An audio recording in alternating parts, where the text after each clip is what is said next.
Hello friends, welcome my YouTube channel. आज हम इस वीडियो में बताने वाले हैं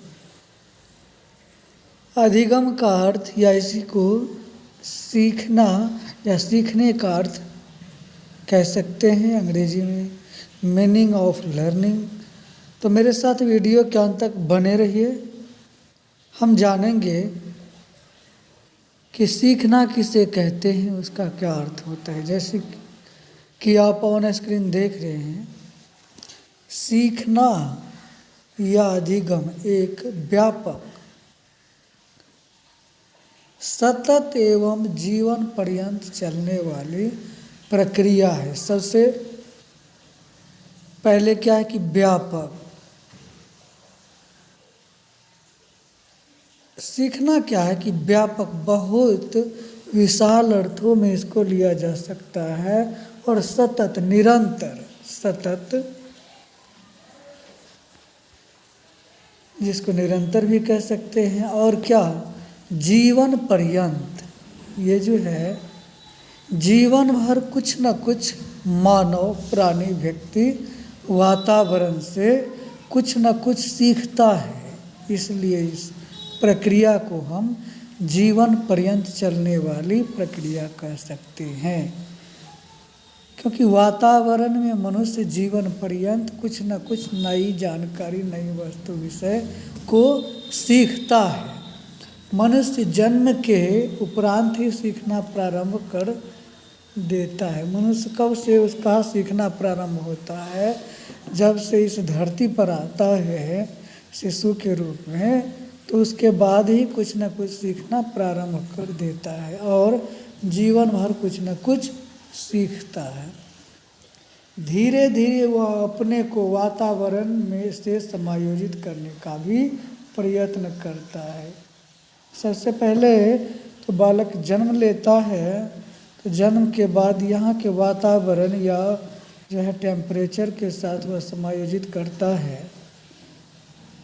इसके बाद जो है आचार, व्यवहार, विचार, फैमिली जो भी है समायोजित करते हुए वह सीखने का प्रयत्न करता है या कुछ न कुछ सीखते हुए बढ़ता है। इस समायोजन के दौरान वह अपने अनुभवों से अधिक लाभ उठाने का प्रयास करता है। इस प्रक्रिया को मनोविज्ञान में सीखना कहा जा सकता है। इस प्रक्रिया को मनोविज्ञान में क्या कहते हैं? सीखना। यानी कि जन्म के बाद मनुष्य कुछ न कुछ सीखता है, अनुभवों से, वातावरण से समायोजित करके।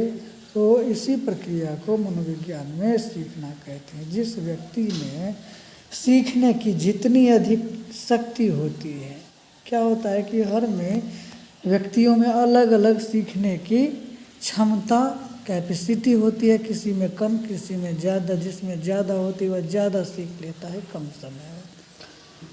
तो जिसमें ज़्यादा शक्ति होती है सीखने की, उतना ही उसके जीवन का विकास होता है, वह जल्दी ही वह ग्रोथ कर जाता है। सीखने की प्रक्रिया में व्यक्ति अनेक क्रियाएं एवं उपक्रियाएं करता है। और सीखने के लिए कुछ न कुछ क्रिया करता है, उसके बदले उपक्रिया करता है। अतः सीखना एक स्थिति के प्रति सक्रिय प्रतिक्रिया है। सीखना क्या है? स्थिति, जो उस समय का परिस्थिति, स्थिति होता है, उस बीच में वह सीखता है, तो सक्रिय होकर के सीखता है। इसलिए क्या होता है कि सीखना क्या है? सक्रिय प्रक्रिया हम कह सकते हैं। अब उदाहरण के लिए हम जान लेते हैं कि किस प्रकार से, एक उदाहरण के रूप में जानते हैं। ये जैसा कि आप देख रहे हैं, उदाहरण, एग्जाम्पल, उदाहरण।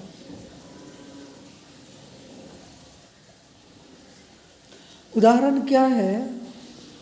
या छोटे बालक के सामने जलता दीपक ले जाने पर वह अधिक लौ, दीपक की लौ को पकड़ने का प्रयास करता है। बालक को क्या होता है कि वो दीपक जलने वाली पदार्थ है, उसको ज्ञान नहीं होता है और वह दीपक को पकड़ लेता है।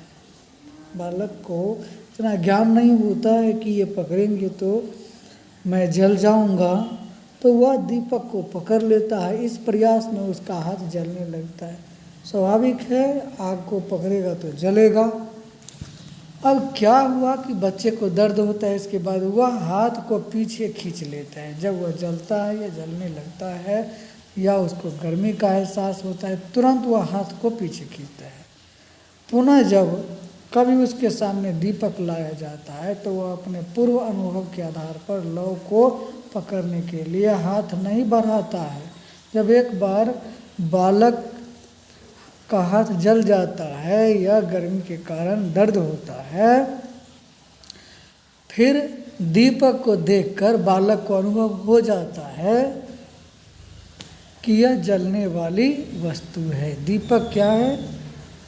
इसको पकड़ने से हाथ जल जाएगी, दर्द होगा, पीड़ा होगा, तो वह दूर अपने आप को दीपक से, आग से क्या करता है, रखने का प्रयास करता है। तो वह सीख लेता है अनुभव से, पूर्व के जलने का अनुभव से सीख लेता है। इस विचार को स्थिति के प्रति प्रतिक्रिया करना कहते हैं।